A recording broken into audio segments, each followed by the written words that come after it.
welcome everybody, and thank you for joining us for Creator Spotlight with one of our favorite writers and favorite people, Mr. Rodney Barnes. I'm gonna hold mine up too. Yes. Yeah, I'm gonna hold mine up too. Chris, you got yours? Mine was digital until it comes from Gmart. So all good.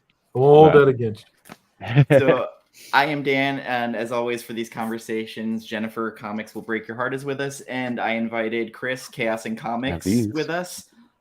He got kind of hooked on the series and posted out a tweet not too long ago about Rodney's ability to world build and how it's the right way to do it, how you did it. And of course, Mr. Key to the City of Annapolis, Mr. Rodney Barnes. Hey, what's happening? So how surreal was it for you to get invited back home where you grew up to get the key to the city? It was incredibly surreal. I almost felt, I won't say guilty, but, I think my grandmother probably thought at some point, like I'd be getting the key to a cell block at the detention center at some point when I was a kid, not the key to the actual city. It was really, really cool. Annapolis, Maryland is a very special place.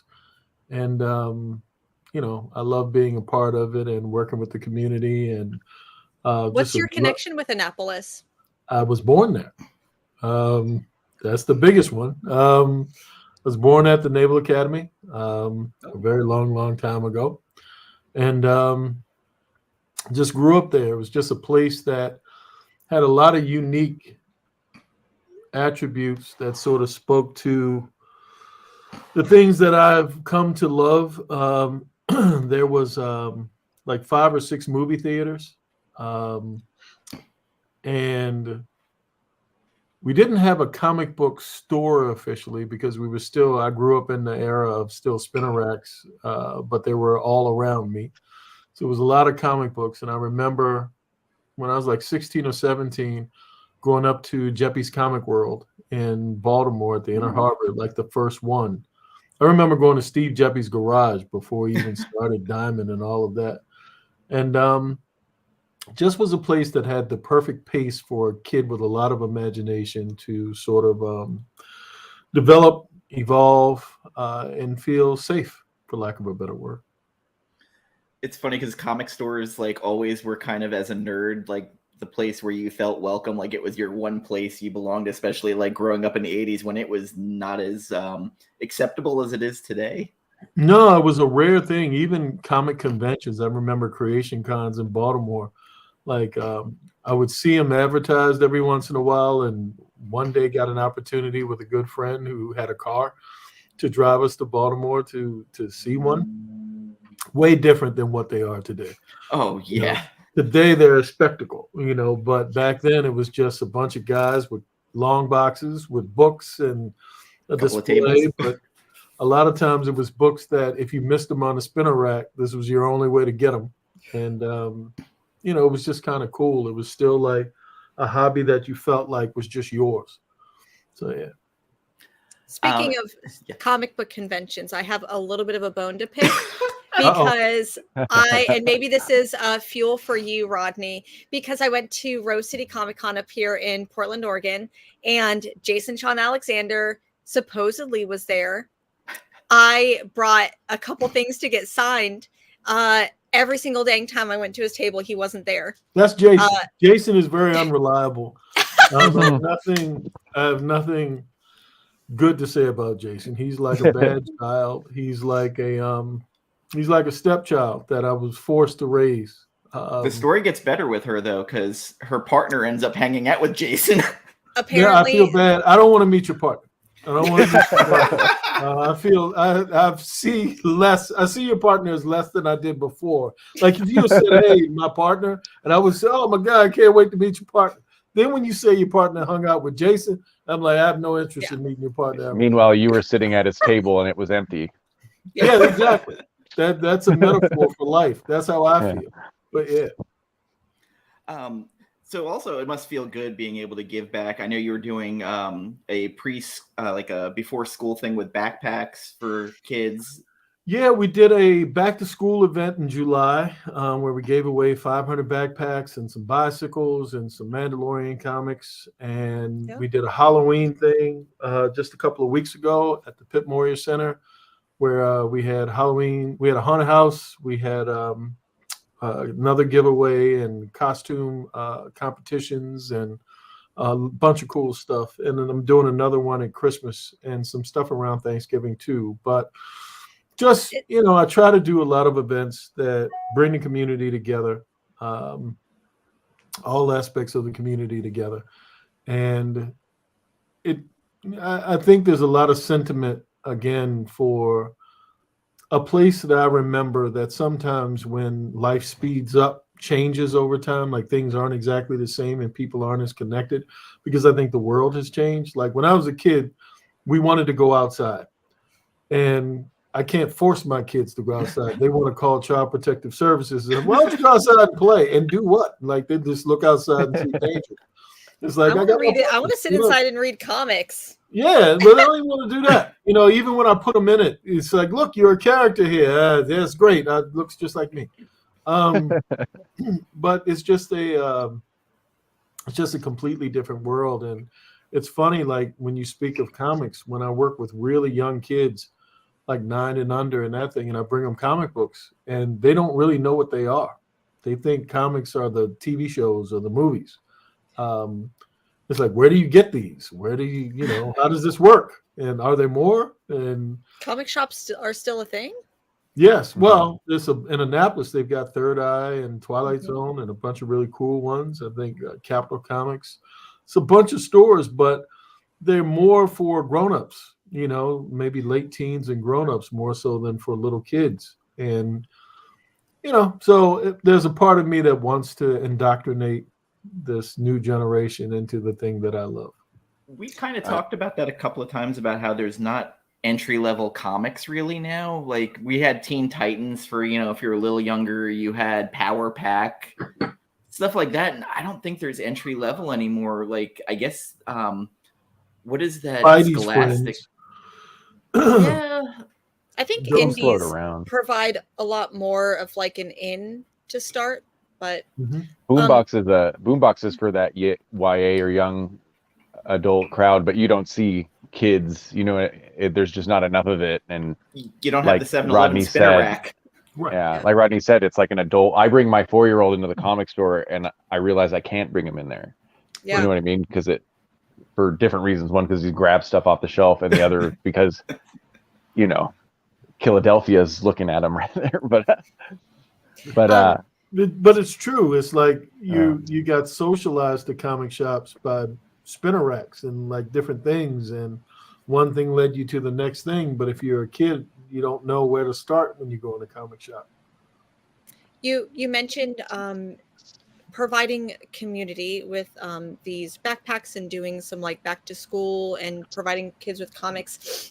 If I'm obviously on the West Coast, I'm not in Maryland, how would someone like me be able to get involved with that? Is there a way digitally to get involved with that, or is it just like a local thing? No, it's mostly a local thing, but we're trying to figure out ways. I actually have a meeting in a couple of weeks to figure out ways to get people, because a lot of people ask that question. A lot of people from the community in LA that I'm in, and people who I've gotten to know via, doing this. And there'll be at some point a way to come in and become a part of it. And, it really is, again, it started off as a way to just really work with kids and work with the community and try to extend a helping hand to just fostering some semblance of unity. Another question: when are you going to be in Portland so you can join Jen and David F. Walker for waffles?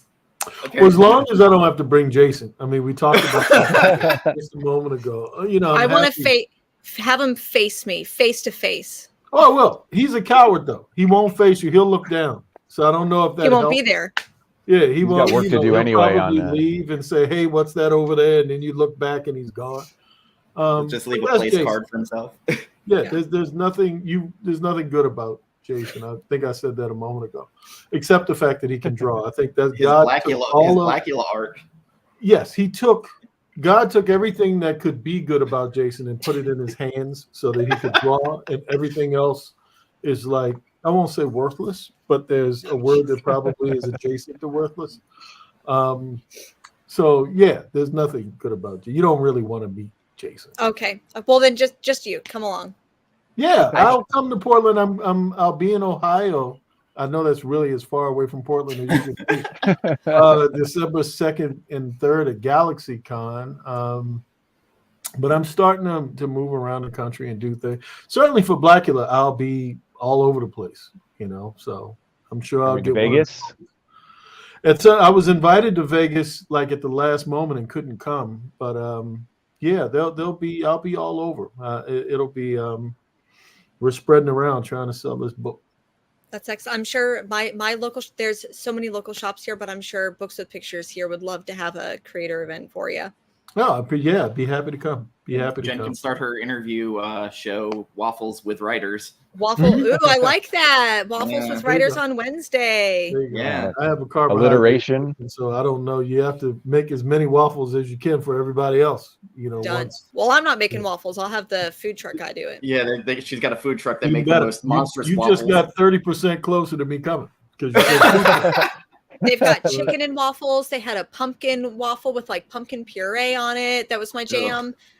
So good. It was so good. Yeah, I'd fall asleep during the interview, but it would be a lovely 5 minutes. It would be a lovely 5 minutes of conversation. So we have Rodney for kind of a limited time. We're on a pitch count tonight. Kind of, he's very busy. So volume 4, I'm going to start out by saying Jen and I both the same day read it. We're like, wow, you guys went so hard in the first chapter of this because it was so action-packed. And everybody got a moment. Thank you.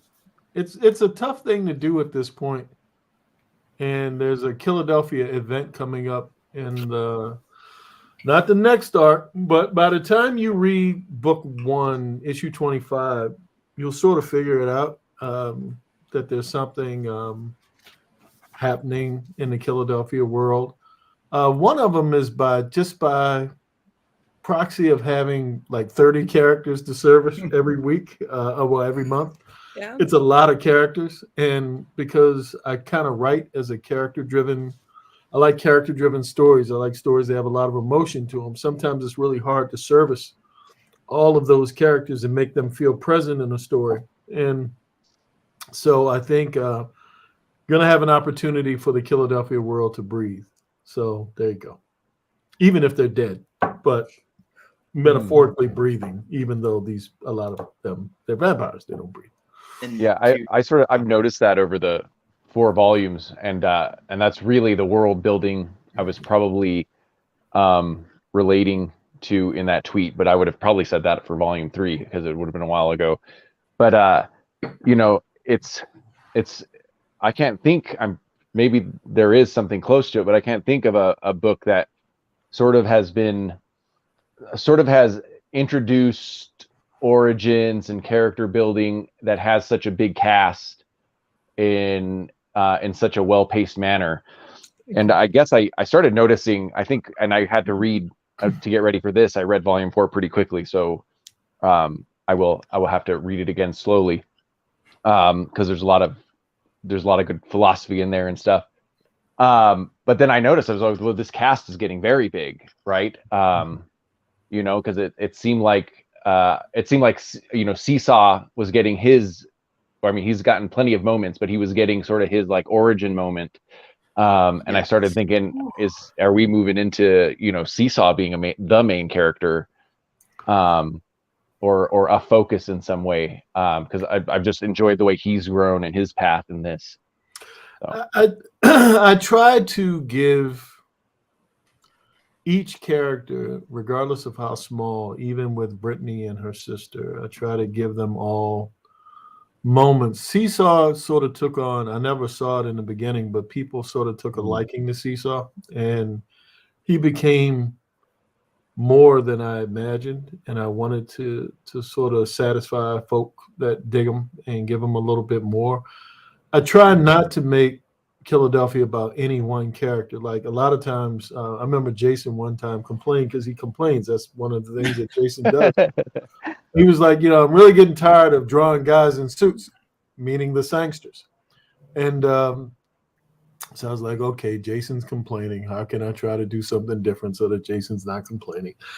And a good thing happened. I started to develop some of the other characters outside of them, but still keeping the sangsters present and bringing them back in just enough so that you don't forget that they're there.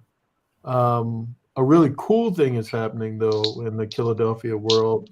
Some of the Killadelphia books or stories that I tell on Substack should be coming to Image relatively soon. So the zombie book, 20 Degrees Past Rigor, Johnny Gatlin, who's the gunslinger in hell, and the other Elysian Gardens should be coming into Image and into that world, and probably be part of collections of Nita Hawes, or maybe 20 Degrees Past Rigor has enough material to actually warrant its own standalone trade. So yeah, I mean, the world is getting bigger and bigger and bigger, and trying to figure out a way to not stop it. It's like I look at books like The Walking Dead, and I always admire Robert Kirkman for being able to keep it going. Like at a certain point, I'd be looking for a solution. I'd be like, okay, I can't just keep telling, this story again and again. And he figures out a way to continue to do it in a great way. For me, I need other voices. I need to go, because it is character driven and not necessarily just plot driven.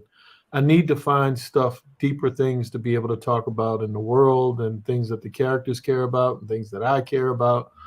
And that's why all these other books came about, because it's like, okay, in the Killadelphia world, they're really limited to certain things, even though, we've gone to hell and heaven and purgatory and talked to Jesus and, different religious deities and different things. And, but at its heart, it's still a vampire book.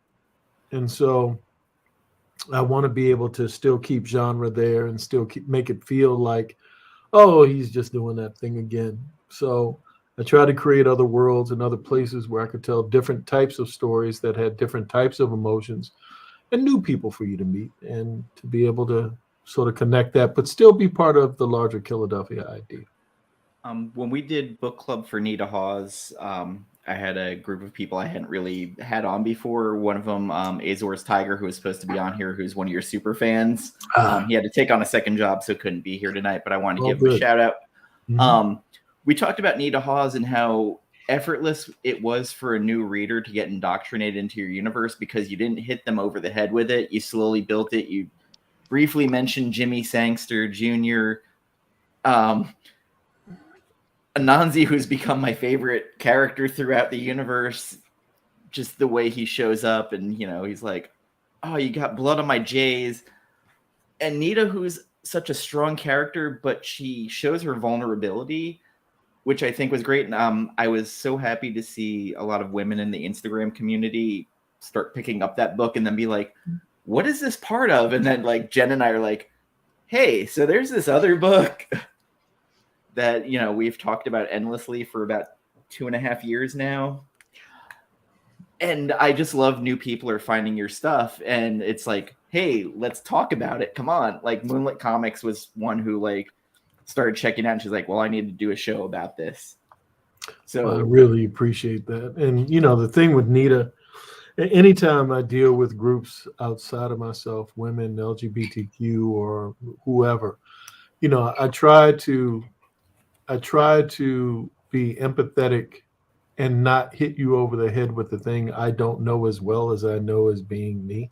So I'm just telling a story. I'm not trying to, somehow make a statement or do anything like that. I'm just really trying to tell a story with a character who happens to be living a particular existence. And, it is all in the name of just when I grew up, and I think I said this to you guys before, when I was growing up, I saw a lot of like the Hammer films and the Universal movies, and a lot of the stuff in early comics, where you didn't see a lot of characters of color, you didn't see a lot of variety. And then when they started to add them in, it was almost like the sum total of their relevance was the thing that made them different than the dominant culture. And that's all they would talk about. Like the black character would be super black. You know, he would be like a blaxploitation character, or, you know, it's a big deal if two characters of the same gender kissed. And look, it's a splash page and it's the biggest thing ever. And I never wanted to be that guy because I know what it feels like to be that guy. You know, I know what it feels like to be a kid and reading this thing and just wanting to lose yourself in the story. And to touch on it enough to be able to say, this is a part of this person's existence, but not the sum total of who they are as a human being. And, you know, so like I said, lots of different places, lots of different types of stories. I'm fortunate that I have a pretty broad friend base that I run things by and, you know, talk to people about, and it helps expand my world and my sensibilities. And so I hope to be able to keep doing it. I hope people dig the books. A lot of surprises coming up for Nita. A lot of surprises coming up for Nita. One, I think, 2 Nitas from now. And I got to write this one because Greg Tamburello yells at me one more time. It's weird how you can yell via text. And all caps. You know, yes, there's all caps and emails. It's like they find me and then they tell me that things are due and threaten. But yeah, it's just it's really cool to be able to talk to folks. Hold on 1 second. No This problem. is the good folks from Winning Time, that TV show. Can I call you back? I'm in an interview. Well, you okay? You okay? All right, I'll call you when I'm done. All right, bye. Also, congratulations on the nominations for Winning Time. Thank you. They showed that Jen cares nothing about basketball, but started watching and she got hooked. I absolutely love this show. I mean, granted, oh my goodness, who plays Bus? What's his name? John C. Reilly. John C. Reilly. I have a filthy, I'm not even going to call it filthy because it's perfectly natural. I have a huge crush on John C. Reilly, and I loved Winning Time for so many reasons. One of the questions that I had, you know, you just mentioned that about making these characters like really interesting characters without making them the other, right? Like defining their character by just how like not white or not straight they are, but like really being a fully fleshed character. When we first interviewed you, you mentioned to us, you said straight to our faces, this book isn't political. Dan knows I have a bone to pick.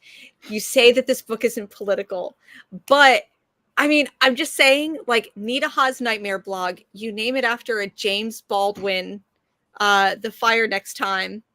And this, I don't know. It blows me away that it's there, but I feel like it's so subtle. And the way that you do exactly that, where you say that, like it's political, but it still manages to be apolitical. I love that. So yeah, the thing that I'm proudest of is that you don't know what I think. You don't know what party I'm a part of. You don't know what you know, and what the way that I approach making a book is I try to find a human construct, you know, brother, sister, father, son, you know, sister, whatever I can find. And then I find emotions to add in. What's the conflict? What's the, not just the conflict, but what's under it? What emotional thing? And then when I'm looking at a character, I say, okay, what kind of person is this? Because I don't think there's, in some cases at extremes, there are good and bad people. I think I've said this before, I think on your show, that everybody's flawed. I think there are 2 types of people. There are the people who are flawed who defend their flaws, and then there are people who are flawed who try to work on their flaws. And I think those are the main 2 groups. And I try to decide which character is going to be in which category, and I try to write from there. Some people are oblivious when they walk through life and they realize I'm a this, but they don't want to see that part. And then there's some people that said, I'm a this, but I really want to be better, and I want to do this, and I'm trying to be a good person. And all of the complications that that come with that idea, I'm always trying to mind that within the conflict of what it means to be a human being, or in some instances, a monster. It's like there's still a shade of being a human being. At one time, that thing, that inner child, is still in a vampire or in a zombie or in a whatever. And so trying to figure out how to make that connect to the audience and give them a real human experience so that hopefully you feel something other than a head smashing or someone getting their blood sucked or whatever. That's sort of the fun. That's the icing. But the cake is really being able to dig in there. And it's funny because I've written a Killadelphia pilot for the TV show, and I had to go back and rewrite it and do a massive rewrite because I went to see Interview with the Vampire, the TV show, and on AMC. And so I'm sitting there and I want to hate it. I want to hate it because it's a vampire thing. And, you know, it does some of the things that I try to do with Killadelphia. And I sit there and I was in complete awe. I think they do an incredible job with pacing and story and passion and emotion and all of the stuff that I try to touch on. And it made me go back and look at the Killadelphia TV show in a completely different way with how I want to tell that story. So again, all this long-winded thing to say, it really is about human beings trying to understand them better because I'm trying to understand me better. So along oh, I'm sorry. Go ahead, Dan. Go ahead. Oh, along the lines, I guess, connected to what you and Jen were talking about, Nita Hawes.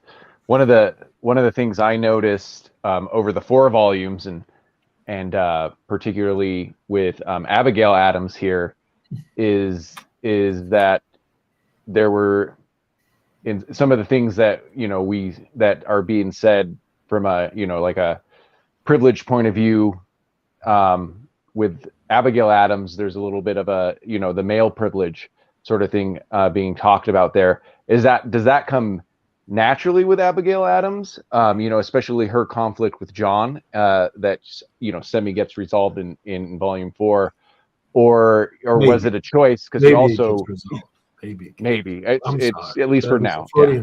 Go ahead. Yeah, well, it looked like they just needed to team up, right, because something else is happening. But at first I thought, well, that's just natural. Like, you read about Abigail Adams, she's a strong woman, but it was the time that she was in. She had to be or feel or look like a sidekick to John Adams. But then I thought also, well, he's lifted her up to be in this book, at least, as as an antagonist, but he's lifted her up to be at the same level as at different times as John and Thomas Jefferson, and depending on the point of the story, and Washington. So was that something that just comes natural with Abigail Adams, or did you lift her up for that reason? It's a really good question. This is the thing that was going on in my head for writing that character that way. Yes, you're right that over time, John helped to equip her with a lot of the extra power and stuff that he was given. But a lot of times with the trauma, when you're dealing with human beings with trauma, it's not as simple as the math of, okay, you gave me a thing, now I feel better because I'm strong too. You're still wrestling with stuff that comes back. I know, and again, a lot of this comes from me as well, that there are a lot of things that childhood, a lot of things I didn't like about my childhood and habits that I developed that still haunt me to this day. Those things are long since gone. I live a completely different life. I'm in a much different situation. But a lot of those habits still persist. I will always, always, always look to food for comfort. Always. And that started when I was like 7 or 8 years old. And it's a trigger for a lot of different things with stress and anxiety, sometimes good things or bad things. But when I feel this thing inside, immediately this is where my mind wants to go. Again, I'm living a pretty good life. I've got, opportunities. I get to talk to folks like yourselves. I have a lot to be thankful for and grateful for. But psychologically, I still have this thing inside of me that I have to wrestle with. Take that over to John and Abigail. She loves him. He loves her. They're immortals. They got a lot of power. They have a lot of money. They have a lot of things. But that period of time that she walked with him through life, where she had to take a step behind her. If you could imagine, to be in a patriarchal construct when you're smarter than 90% of the dudes that are around you, and you have to whisper in your husband's ear what I think you should do. That's humiliating. I can't vote, but I know more about the American political system than any guy in this room. And I got to hope I have a son that can grow up and be a president or this or that. It's like, I don't think that those things just go away on their own. And again, the complication of it is that even with immortality, there's still that thing that's nagging you in the back of your head. I hope that answered it, but that was what was going on in my head. I think it was Eleanor Roosevelt. They credited her as being like the conscience of the nation at one point. Like she was in his ear constantly. Oh, Lady Bird Johnson. Yeah. There are a bunch of them that over the course of time, first ladies who have influenced guys, but you never know what they could have been if they weren't relegated to just being in that position.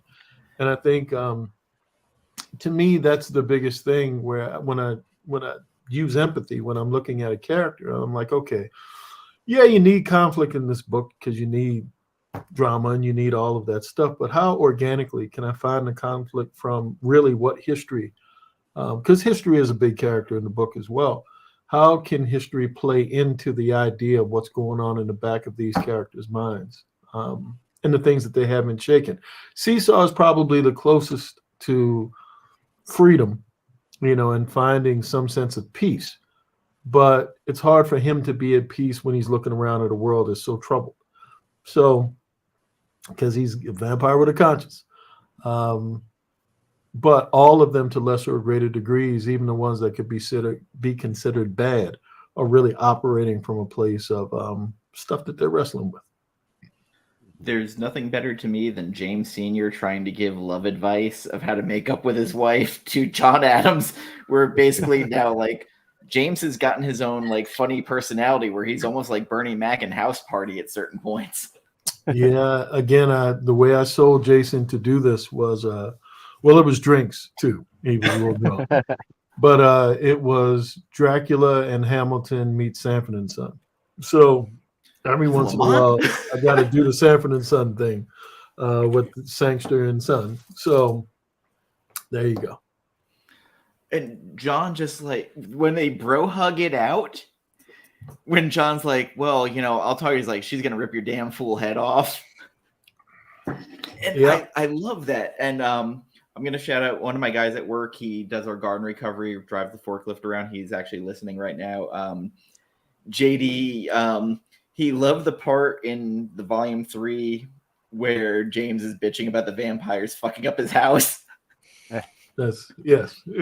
Well, you would think about it. Even though he's dead, I paid this house off. I worked, and y'all coming in here and knocking walls down and, tearing up everything. It's like, Jesus Christ. Now that he's not this bitter person, like he's found his peace, I love him so much more than I did before. And knowing that he inflicted this trauma upon his son and realizing it, it's almost freeing to him. Mm-hmm. And I think that's so super important. And on a quick read, you might overlook. And, even thinking about this current book, I started going, the thesis statement is these two people fighting for the right to exist. Mm-hmm. That's very, very true. Issue 25 will make you cry, though. It's very so when Jason draws some of the current events going on, do you actually put those in the script or is he inserting those in? No, I'm putting them in. Okay, because I wasn't sure if it was him or you, but boy, some of the stuff in this volume, just in the tiny little panels where George Washington's talking, spoilers, guys, George Washington's back. Mm-hmm. Guess who's back? Yes. And I started listening to him in my head as Julian Sands from those old, was it Warlock movies? Mm-hmm. He kind of had that look. Mm-hmm. And it was interesting looking at him saying like, well, these two guys I turned were flawed, but John was good at this. Thomas was good at winning people over. And everybody treats Thomas like an idiot, and I love it. Hmm? Yeah. Fuck Thomas Jefferson. Yeah, he did Stole switch that to the directly from Hamilton. But continue. yeah, he did switch to the comedy. Like he made me laugh a couple times out loud in this one, where in the other one it was very. He felt horror, he felt horror based with his with his kids and his daughter and stuff. Just Jupiter and all of that. Yeah. Yeah. And now it's interesting his change. We'll see how that. You got to switch it up some. You can't always be, it's easy. I won't say it's easy, but sometimes, again, the predictability meter of if you go sadness, if you go depression, at every turn, at a certain point, your book becomes that thing. And so I always try to mix it up. I always try to find something to break all of that you wouldn't expect to come from that moment. And I think it makes that moment a little bit more satisfying. I remember the last time you were on, you were talking about you guys were kind of looking for the Joes for your show. Mm-hmm. And Joe's in this. I love how just unaffected she kind of is at this point. She's like, yeah, they're werewolves. Like, man, it's just here. Like, you get used to it. I think at one point I call it the Monster Squad. Yes. Yeah. Just one Frankenstein less. Yes, it's like one Frankenstein away. If I could figure out a way to make a Frankenstein, there'd be a Frankenstein. I just haven't figured out a way to make it plausible. The Christopher Nolan rule of, okay, how can you make this real? Haven't figured that one out yet. But if I ever do, there'll be a Frankenstein too. Volume 7. Yes. You'll figure it out by then. Yeah, so at what point did you start researching Toussaint? Because immediately when I finished that issue, I was on Wikipedia, Googling every history about him, and I wish I could have looked at how many people searched that day about Toussaint. You can. I did a bunch of it before because there are a lot of people who get Toussaint wrong, Haiti wrong, voodoo wrong, all of that stuff wrong. And much like when I talk about other groups of folk, I don't want to offend anybody at any point because I didn't do my due diligence. If I make a mistake, I made a mistake. But I always try to, again, pepper in enough stuff from the true history.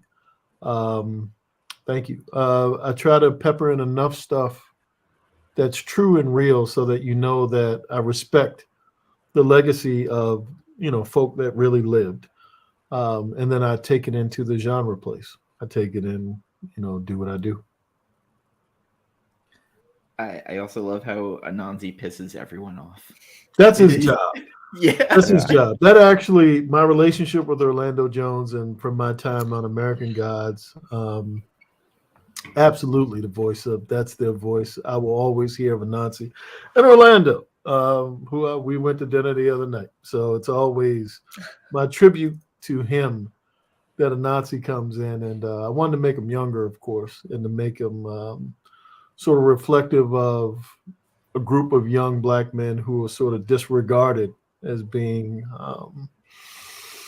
a vital part of the culture sometimes because of a lot of different reasons. But wanted to make him young, wanted to make him what he is, and I really dig the character. So having him go back and forth between Killadelphia and Nita, sort of servicing something important in both, and not just comic relief. Like even with, when Sangster is making a joke, it's not just a joke for joke's sake. And it's the same thing with Anansi. Anansi just looks at the world a particular way because he's above it, but he's also in it. So he's got insight into Jordans and this and all of these other things. But then there are moments when he reminds you that, hey, wait a minute, I'm a god, so there's that. So clearly you should be. Go ahead. Go. No, mine was going to say. Go ahead. Any chance Orlando Jones would be in anything, and any Killadelphia thing? Anything you can talk about there? It's always a chance. I love working with Orlando. If you notice, Orlando's in Winning Time. And I love Orlando as a human being and as an actor. I think he is incredible. I think his range, his depth, he's just one of those guys that can inject passion effortlessly into into anything that he does. I love Orlando Jones. So yeah. I was going to say the next Neil Gaiman adaptation is probably Anansi Boys, since everything else feels like it's being done. So yes. I don't think he's going to be in that though. Something tells me he won't be. Yeah, I have to say, most of the things that have broken my heart in this series have had to do with Seesaw, and that story about his father. Oh my God, the mailman. Yeah, and just the way it was told and how it was done in crayon, like it was done by a kid. Like, yeah, that was Jason's idea. I'm gonna give him that. Yeah, that was Jason did come up with a good one. You know, every once in a while it happens. You know, a broken clock is right. You know, twice a day. But that was him. That was his idea. He said, "Hey, I got this idea," and he came up with this thing. And Grandma saved the day again. Yeah, it's, you know, Grandma Estelle is Estelle. You know, she. Who knows? She may come back too. Yeah, it was just kind of something you'd seen every day. Like, you know, you see a man's pride get taken basically by these thugs, and he thinks, well, I'm going to get a gun. This is going to make things better. And it blows up. It makes up. things worse. And then you see why Seesaw's worldview is so jaded at best. Yes. I think the thing was, you know, to Chris's point, in trying to build out the idea of Seesaw, I'm going to put my headphones on so I can hear a little bit better. Okay. Yeah.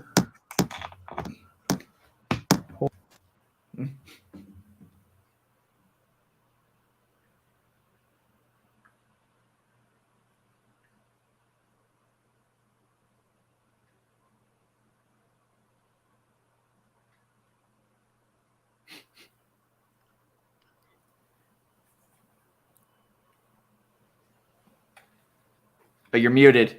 Yeah, you're muted. Can you hear me now? Yes. Yeah. But that they weren't working earlier either. I figured I'd try. What was the question again? It was about Seesaw and how his worldview. Yeah. Try to build three-dimensional characters, and we knew about Seesaw's mom a little bit. We may get to learn more about her as time goes on. We know about his grandma and how the two of them connected, and way back in issue 2 feels like 100 years ago. And you know, we saw them in heaven together for a hot second, and now we get a glimpse of his dad. But always want to try to make a well-rounded idea of how a character came to think and be. So every once in a while, one of the things that's cool, and I think is part of the book, is you never know when Sangster's wife is going to show up. You never know when, you know, there's an aspect of another character's Brittany's sister could show up. Yeah, I'm sure one day he will. You would be a demon or something, though. I would say I would write him as a thing. There is a Jason and Nita, you know, his dead kid. Yeah, I always, you never know when something's going to another part of a character's past is going to come in and become part of the current story. It's interesting seeing Corson becoming the guy who we were introduced as breaking dicks off to all of a sudden being almost the Machiavelli of, you know, 2 books right now. Yeah, I mean, the 4 master demons of hell, you know, that's part of what Johnny Gatlin's book was, to kind of make hell like the Wild West. And so in the same way that the human beings compete, demons compete as well. And so, you know, hey, Kim. And so, yeah, trying to always figure out a way to milk a little more world out of all of this stuff. Still trying to figure out a way to do heaven, because good is like good, you know. Good is a little bit more nebulous in the way that it manifests itself. So it's always more interesting to deal with the burning city in hell.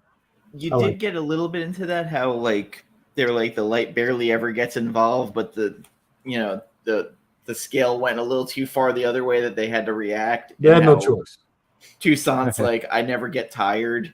Yeah. And his sister, who I kind of want a little bit more of because she's kind of a smartass. You will. They're all coming. I mean, I think part of the change up is to be able to get to know more of these people in an intimate way. It's like, you know, you got 4 werewolves there and you got a witch. And you know their origin and you know how they feel about some things, but you really haven't had a lot of time to get to know them. They did get one full story themselves, an A story, but want to be able to give them more. I want to be able to give everybody more, and that requires things to sort of shift for a hot second. And Jason also did a masterful way of introducing Toussaint on that last page with that splash page of him on the horse with all the vampire skulls. Mm-hmm. I had to fight him to do that. I had to fight him. Of course he did. That was a dinner. That was like a steak, and there was an ungodly amount of food and drink to get him to do that. So yeah. That sounds about right. So now that we're 4 volumes in, and I was wondering, you know, when this idea was stewing in your head, or you know, when you had at least the first arc ready, was it always the plan to introduce the presidents plus Abigail, you know, the sort of historical main antagonist in that order? Like, did it work perfectly from the story? Or because I could see, you know, you say you're writing a pilot, and I could see someone going, you know, reading the 4 volumes and going, well, Jefferson and Washington, you know, in season 4, it works perfectly as you read it, right? But was there any thought to that, or did you know Washington was coming eventually? I always knew Washington was coming. Jefferson was sort of I wanted Sally Hemings. I wanted some other things and that only Jefferson could provide. But I knew Washington, being the father of the country, would someday manifest. I knew that that sort of made sense to me. But if you introduce Washington first, where do you go? And everything else feels secondary. So if I can get you to care somewhat about Adams and care somewhat about, or at least be entertained by Jefferson and get to know him a little bit, when Washington comes, it's not like a heavy coming. It's not like Galactus coming in, so you don't care about Silver Surfer or any of the other heralds. It's like, I wanted you to be able to get to know Washington, but already know these other folks as well. It also makes you guess about I forget his first name, the one from the Eterna who's with them. Yeah. How he's just like, well, if you don't agree, I'm going to destroy everybody in this house. Yes. It's and you know, they have a story. I got a little aspect of their story to tell, but they used to rule the earth. So, you know, they deserve a little bit of love as well. All of this mythology and all of this stuff, the problem is when you come into a world building place, you don't want it to feel like world building. You still want to be able to feel like you have a moving narrative. So stopping sometimes to say, hey, this person does this and they come from here, it stops the story. So I try to bring in those aspects as needed. But yeah, there's this thing I wish I could tell you that I can't tell you. But I wish I could tell you. I tell you. You deserve to know, but I can't tell you. Well, blink it out in code. Just Morse code. If you can hear the tapping on the desk. But yeah, it's going to be a fun thing, and I hope. I don't know when 25 comes because I know the hardcover comes. And hardcover is next or this month later, the like 17th, right by Thanksgiving. I think. Yeah, right before Thanksgiving. Is that the first 3 volumes? 2. The first 2. Okay. Yeah, I ordered it from Amazon already, and thank you.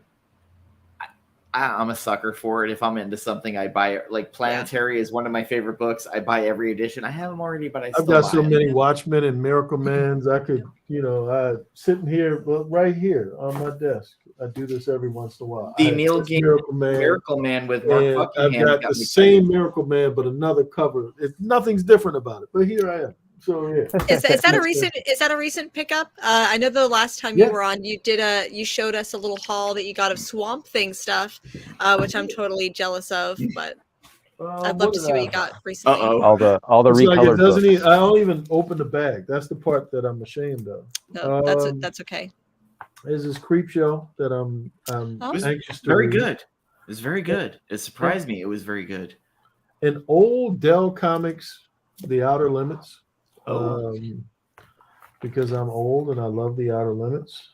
You don't want to see that. Yeah, we do. We want to see it more now. Yeah. That thing. What else do I have in here? Oh, there's Miracle Man. The Untold Tales, I think. Miracle Man 1, which is actually issue 23.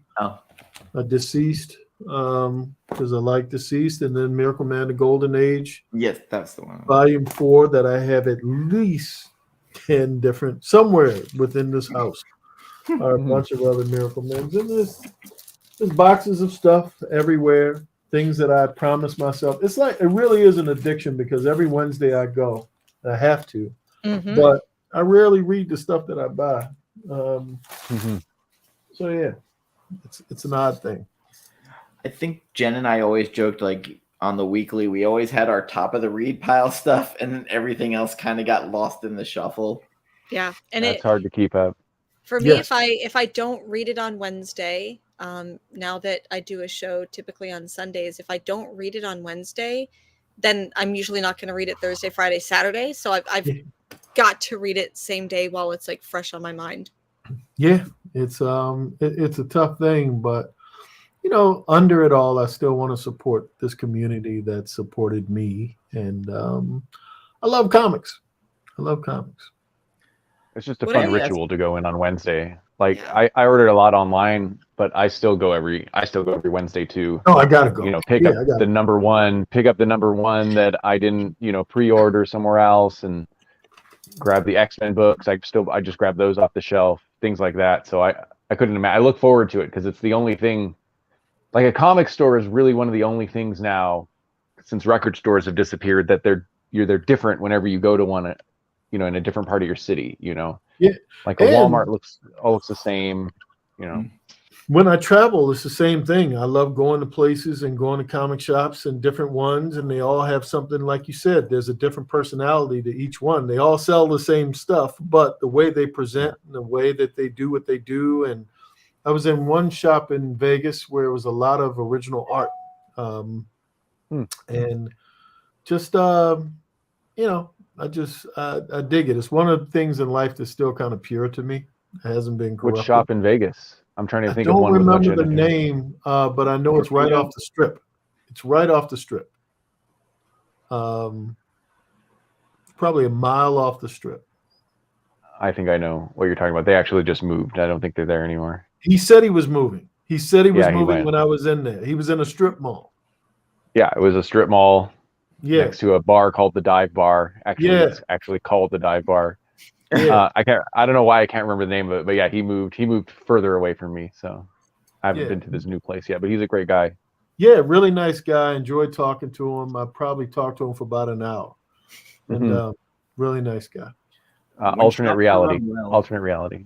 Okay. Yeah, sounds about right. Yeah. When shops are run well, you remember them, and also when they're run poorly, you remember them for all the wrong reasons. There's a funny thing. Even the ones that are like run poorly, in quotes, if they got a lot of books and they got stuff to do, I'll figure out a way to entertain myself. So, myself and one of my other co-hosts from the book club, we're kind of landlocked. We got one within a couple of miles from us, and the next one's like 30 minutes away. Mm-hmm. The one that's closest the guy from Tampa. The one that's closest to me, they took books out of my file that I subscribed to sell them on eBay. Okay. Because they got hot. Wow. I don't mean bad that way. This is the kind of bad I'm talking about.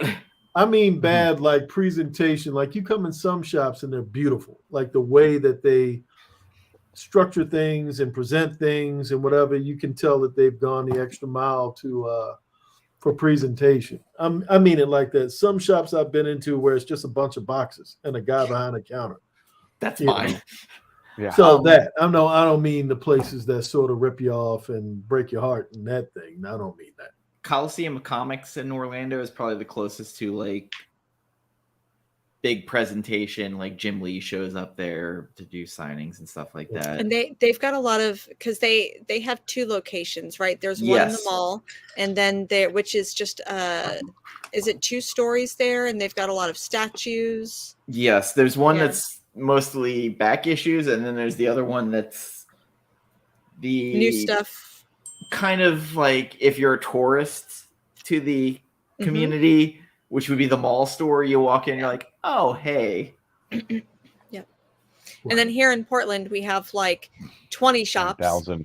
And every shop has their little bit of like a specialty, whether you want the like punk rock zine store, whether you want the like the back issue store, or the shop that's like dimly lit, unorganized, just surly dude behind the counter, or you want books with pictures that's just incredibly like diverse and welcoming.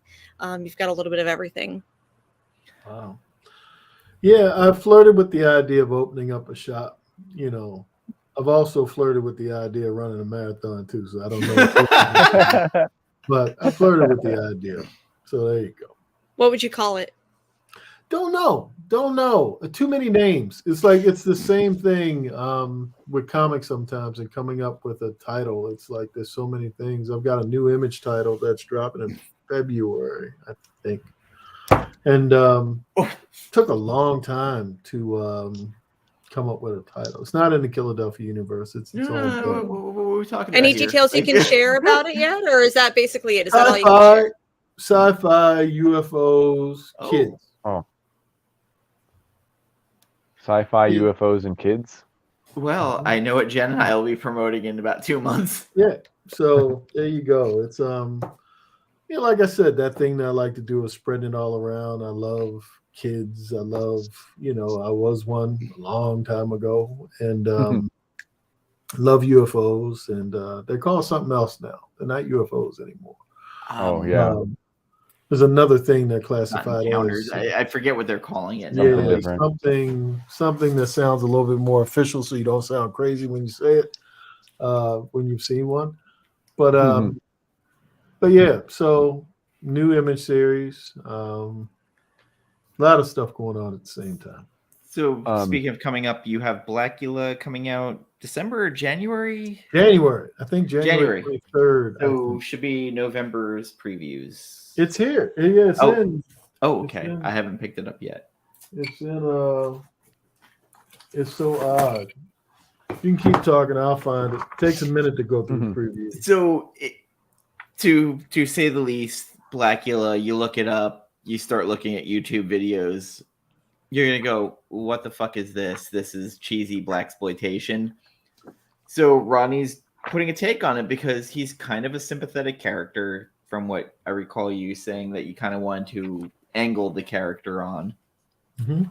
And you could say anything about those movies.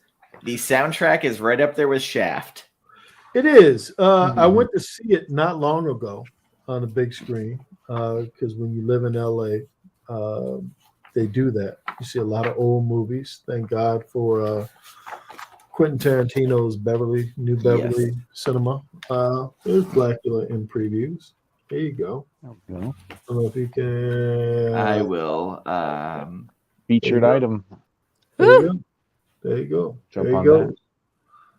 Yep. And it's trade paperback. They're not doing single issues. No, it's all trade. All trades. That Zombie Love Studios will only be doing trades.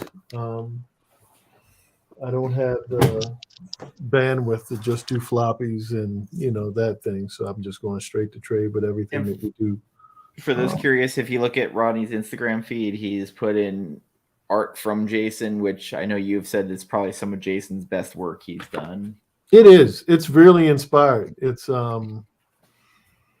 Jason has he does the coloring and everything. Like Jason is he's really gone up another notch now. I don't know if he's doing yoga or meditation or if there's exorcism, and he's a better person, but it's incredible art. I can't imagine anybody else doing it now. I got to beg him to do the next 2 volumes, and begging Jason isn't easy because he's a diva. I think I've said that before. Yes. But it's beautiful, beautiful, beautiful art. I hope the words live up to the art. Is Luis doing the art again? No, it's just Jason. Jason did the coloring. He did the inking. Wow. He did everything. Jason did everything. In some press for Blacula, you said you had watched it as a kid and enjoyed it, or you talked about like its importance to you. And who knows? Maybe you didn't say that. Who knows what press says? But when I read that, it made me think like, do you think the term blaxploitation is the right term for that kind of thing? Or yeah, I mean, I think when I was, I guess, Jesus, I saw that movie when I was 8 or 9 years old, a double feature with Blacula and Scream, Blacula, Scream, the sequel. And that was kind of mother. My mother would take me to things, and I probably shouldn't have seen, but I thank her for it. Yeah, it was blaxploitation. It was, playing off of the culture and taking the parts of the culture that was sort of fetishized and all of that. But it was one of the first times that I think African American culture had some kind of presence. And a lot of times the scripts weren't very good, but those actors were great, and they were able to take not the best stuff and do the best thing with it.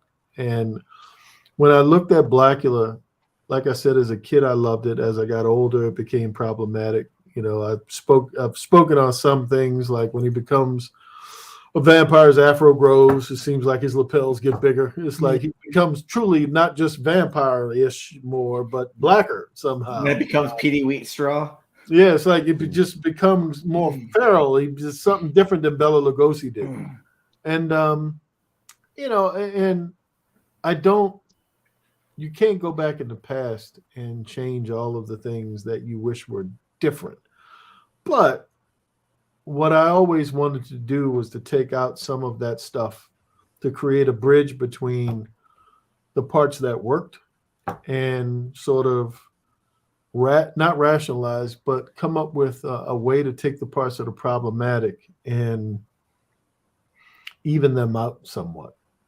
And a dream was always to take the character of Blacula and they put him on as classiest stage as Dracula and the werewolf and Frankenstein and those guys that were beloved and, treated with respect and dignity.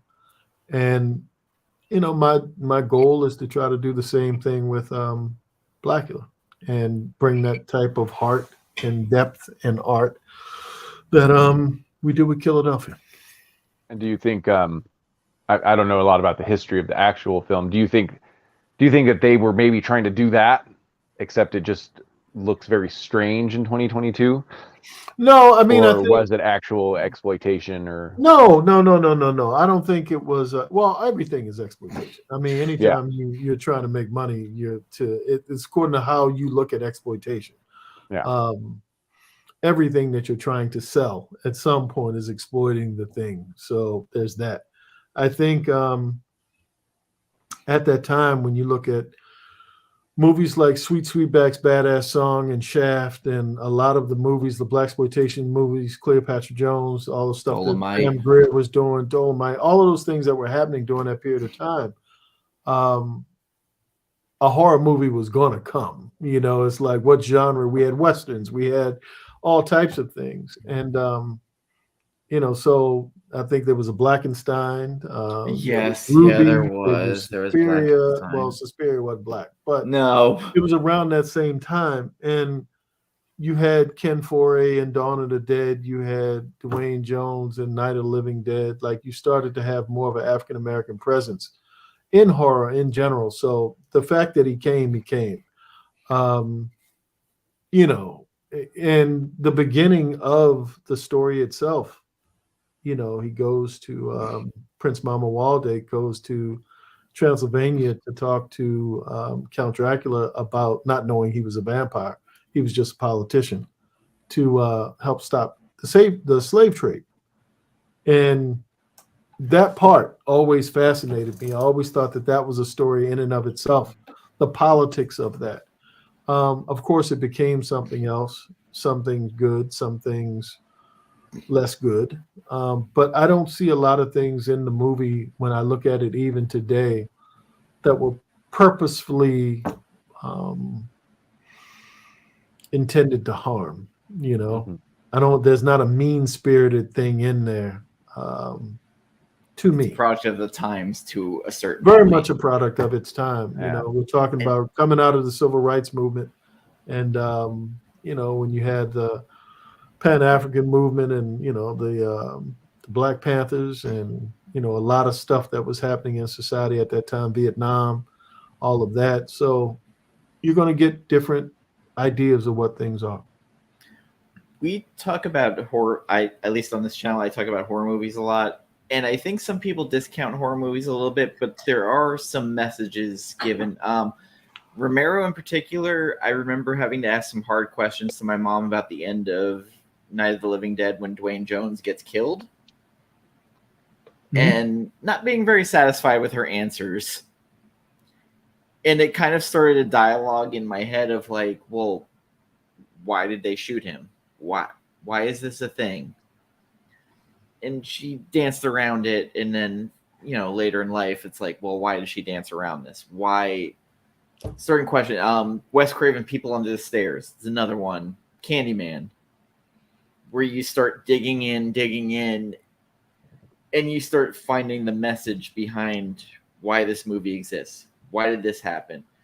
And I think that's the great thing about horror. There's a subversion. There's a message there. Clive Barker in particular, if you really dive into his stuff, is super subversive. Hellraiser in particular, Candyman, where he starts diving into stuff, and you start learning more about the man himself who's writing this, and you start going, okay, well, now I'm starting to understand where he's coming from. The newest Hellraiser, I don't know if you've watched it on Hulu. I haven't watched it yet. No, I know it exists. It's the purest version of what he wanted his Hell Priest to be, where it's this androgynous being that could look like a woman, speak like a man. And I just think in my head, I was like, this is what he always intended. This is what Clive wanted. And without knowing much about Clive Barker, I think people would be like, well, what is this? And I've always liked that about horror, how it can be subversive but have a message. Me too. And it's whoever can actually take it in as it's arriving to them. They Live by John Carpenter, probably the biggest anti-Reaganism movie I've ever watched. Yeah. Doesn't apologize, you know, No. And the greatest role Roddy Piper ever had. Yes. That definition of horror reminds me of a comic book I read based in Philadelphia. Yeah. Well, I don't know what that one is. I can't wait to see that one. Well, the hashtag of Killadelphia will get you a lot of other stuff. I can tell you for sure, sometimes, certainly in the beginning, I would do that, hashtag Killadelphia. And it is a lot of different things, but a lot of times it's a lot of conservatives that are really mad that, you know, of all the crime and homicides and all of that stuff. And they say some really bad things about the political leaders there. Yeah. I've learned that. Yeah. They pick a city to hate. And Chicago for a long time was that was the butt of every, like, well, Chicago, the murder capital of the world. Weirdly, Jacksonville, Florida, for a long time was the murder capital of the world. New Orleans. Yes. DC. I lived in a very small, well, to me, it was a small town in South Carolina called Spartanburg. And Chicago, Spartanburg, South Carolina. In the heat of the night was in Spartanburg. Yes. So, yeah. And it's a much smaller town. So I think that I don't know, I say conservatives because that's who I see doing this more often, but they like to hate on these cities for their crime, but then they don't look at the small towns and like per capita have a similar crime rate if you look at it. Yep. Yeah. Sure. Like I honestly, ever since the whole lockdown and everything with COVID, I feel like the world's gone insane. Who knew that? I mean, I guess it was kind of obvious, but it does seem to have pushed people to an edge. But I think it was also 9/11. I think I think a lot of little things, not to say 9/11 was little, because it was certainly massive, because you're looking at the countries like Pearl Harbor, like we are more vulnerable than we think we are. But then as you start racist uprising. Yeah, but you start to see mass shootings more and more. You start to see these things, and then you become desensitized to them, desensitized to the idea of someone coming in and killing kids and doing certain things. And it's like, you look at a world going, and it makes it harder to make horror because the world becomes more horrific. People begin to behave in a certain way. And that's sort of in Killadelphia too, that, at a certain point, the human beings become hell-bent on, there's a storyline coming up about hell-bent on killing themselves. At what point, is any of this even necessary when they don't want to live? It is truly sad. And I think, I look to our community, the comics community, and even though it's problematic at times as well, you can't expect when you're dealing with human beings to not have real world stuff bleed into it. But, it's one of the best things about being a creator is being able to feel like you're part of a community, to be able to have these conversations and just feel connected to something, because it's so easy with technology, with the pandemic and all of that, to be disconnected from people that, we still have this. And from what I understand, at least this is what my accountant says, the rationale I'm doing this wacky thing, that comics and graphic novel sales have gone up over time. And so there you go. People are still reading. That's something Jen and I talked about during the pandemic, that basically us doing the show weekly was our way of connecting with people again, because I'd say most people were on edge during that time, and we were doing this stupid show just trying to make ourselves feel better and everybody else, just that we weren't alone. And, when books were coming out, we were promoting it. We did possibly one of the worst Jonathan Hickman appreciation episodes ever. I still stand by that episode. I'll have to go look it up. It's not great. No. I will say that, but we connected with people. We got to connect with you. Yeah, it was healthy for us, and I kept going on about Killadelphia, and Jen's like, all right, I picked up the first issue. I'm going to pick up the trade. And she's like, this is fucking great. Like, holy shit. And then we started doing our little, hey, Rodney, come on the show. Please come on the show. Can't thank you enough. Glad I did. Mm-hmm. And I think, I was gonna say, I think it's that 7:45.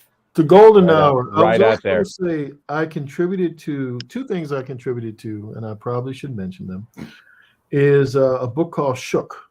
That's a Kickstarter right now. Oh. It's a bunch of African American creators. It's a Black horror anthology that I did a story in, and also Kolchak the Night Stalker. Commentary. Yeah, I did a story, but no, I did a story in the 50th anniversary book that's coming out pretty soon as well. I think that was a Kickstarter as well. So check them out. I'm proud of both stories, and I'm proud of what the other folks have done to contribute to those things as well. So there you go. As always, I appreciate you coming on. Please pick up The Mandalorian. I'm sure the Army of Darkness trade's coming out versus 78. I'm reaching for stuff. Keep talking. I've enjoyed The Mandalorian. Mandalorian number 5. There you go. Yeah. Mandalorian number 5. I just dropped a link to the Kickstarter for anyone who's interested. I just dropped a link to that in the comments. Thank Thank you. I appreciate it. Rodney, as always, I appreciate you coming on, chatting with us. You are literally mine and Jen's favorite person. You keep coming on. I guess you like us for some reason. I do. I miss Andrew. Andrew, I hope you're well. I hope you guys dig Blacula. If I get some preview stuff or whatever, I happily share it. And tell me what you think. I definitely will. I weirdly like Dolomite, Blacula are kind of in my wheelhouse of stuff that, like, if you watch it with an open mind, you can pick up the good stuff, and then there's the bad stuff. Like, you kind of have to filter through it. Dolomite in particular and P.D. Wheatstraw definitely was one that was problematic to me. I try to be empathetic with the past, because to be angry with it changes nothing.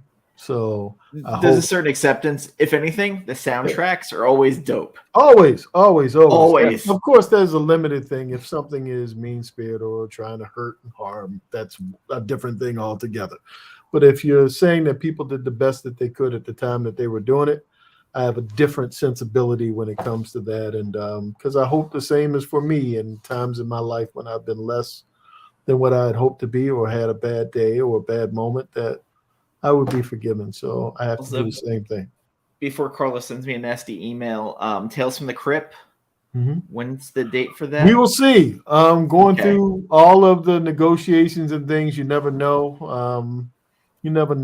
I've learned that publishing isn't as easy as it seems.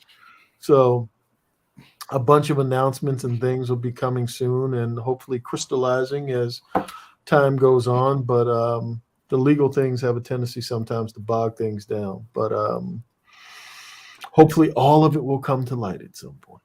But thank you. Go follow Rodney on Instagram, Twitter, and on Substack. You can get the free newsletter. You can subscribe. Just keep up with it. Rodney is one of our favorite people, and we always love to sit down and talk with you. You literally are one of our favorite people, and everybody go support him, please. And Carlos, I am sorry for keeping him 2 minutes late. It's all right. It's okay. It's okay. But hashtag Rodney Barnes for Swamp Thing. I'm going to keep. Yes, that's my campaign. Rodney Barnes for Swamp Thing. I will say this, and I will say this in closing. I submitted a pitch to DC for a Batman Swamp Thing team up.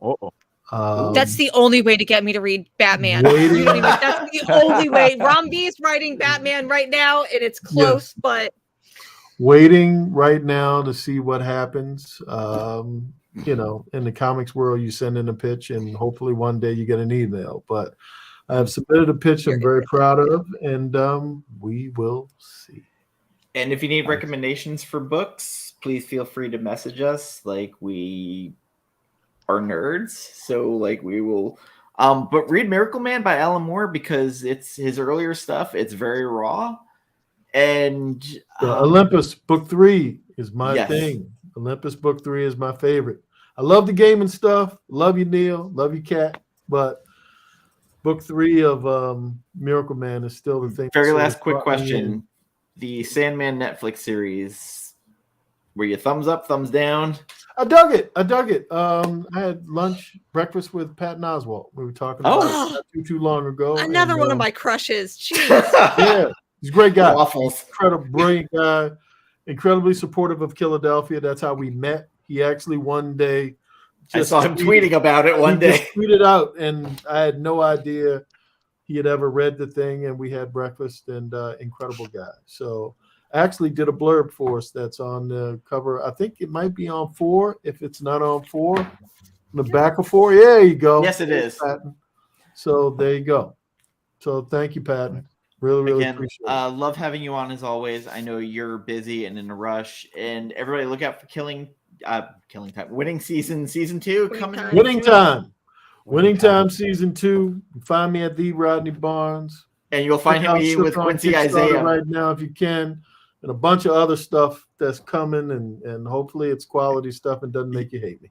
He'll be eating at Delmonico's with Quincy Isaiah frequently. Delmonico's is closed for now. Oh. And we're looking for a new location after like 40 years. I feel naked now in the world. I don't have a place to go. That's not true. I have places to go. But not those that are really close to me and incredibly convenient and will put up with me and just, let me come in at all hours and order food. So I need a new place, a new home. Please help me, a Foster restaurant. So there you go. But thank you. Support Rodney. He's the best. Thank you. Thank you. Good night. All right, guys. Take it easy. Appreciate you. Have a great night. Thank you. Bye. Thank you, Rodney. I can't appreciate you enough. Jen and I always love talking to you. Chris, I'm glad you were able to join us for this. Appreciate the invite. I know we kind of probably talked about it enough that you've finally started picking it up, but you're like, all right, what are these assholes talking about? Yeah, no, I was reading, Killadelphia, I almost regret it. It was one where I did the thing where I started deciding I was going to buy issue 1s and then trade wait, which is what I did with Killadelphia. And then as the trades keep coming out and then seeing the covers on like the shelf, I started being like, why, that's the one I should be picking up picking up in singles. And I never did. So, and you would always interview him and it would always be like, I'm a week out from getting the trade. Yeah. I'm a week out from getting the trade in the mail. This time I just bought it on Comixology and now I'll have the physical trade in a little bit. I can read it a little bit slower. So we talked about Swamp Thing for a minute. I know John hated the end of Swamp Thing by Rom V. Did you read it, Chris, by chance? No, it was one of those things where I was picking it off the shelf and like issue number 5 wasn't at my shop. And then I still picked up 6 and 7 and then I didn't read it and then it got too far. I think John might have been right. Be a trade. It got a little bit too big at the end. I liked it. I felt that. I liked it, but I think if it had been 3 issues shorter. I think that if it didn't have to do the stupid like crossover event, Suicide Squad one, if it didn't have to do that, like it still fit in. Like I think Rom V like was obligated to do that. Like I don't think that was like a choice Rom V would have made, and it broke up the story a little bit. It still worked for what it was, but I agree. I think that I was excited when it was like, oh, it's going to be 8 issues. Oh, now it's going to be 12, but then it expanded. Yeah. Mm-hmm. And I think he wasn't sure. I think he had what he was told it was going to be, and then they expanded it. So I love Rom. I'm as big a Rom V fan as anyone. Definitely Layla Starr. I've read Paradiso. People don't seem to know that exists. I have Black Mamba. But I found that I really like those a lot. And the superhero stuff I like, but it feels like a little bit different to me. And I liked Swamp Thing through the first 4 or 5 or 6, however far I got into it. And I was thinking that might be the exception. I like that too. Yeah. So, but I like Detective Comics from what I've read the first 2 only. I seem to like Carnage a little bit. For some reason, I'm still buying because I love this other stuff so much, but it's different. It's a decent take on it where it's different enough from what other people are doing. For some reason, I love Carnage and no one likes that. Like no one, or I mean, not saying no one likes it. I don't feel like anyone's reading it, but I guess you have to be like a 90s symbiote kid to read all of that stuff, but I feel like what he's doing there is really interesting, and then I could see a lot of I don't even know which is which in Venom, him or Al Ewing. There's a little bit of a mix. It's also good, but I think they're going back and forth between the guy and the kid. Yeah, they are, and that was clear. I don't know if you're reading it. That was clear at the beginning. You could tell who was writing what, and now it's starting to like conflate more. Definitely a lot more like Ewing is writing one issue. Rom V is writing the next issue. Rom V is writing the next issue. Okay, now it's so like you could tell issue by issue. It's jarring. Yeah. And now it's mixing. I still like it, but it doesn't. I've got to head out, but bye. Thank you guys. All right. Bye. Take care. Bye.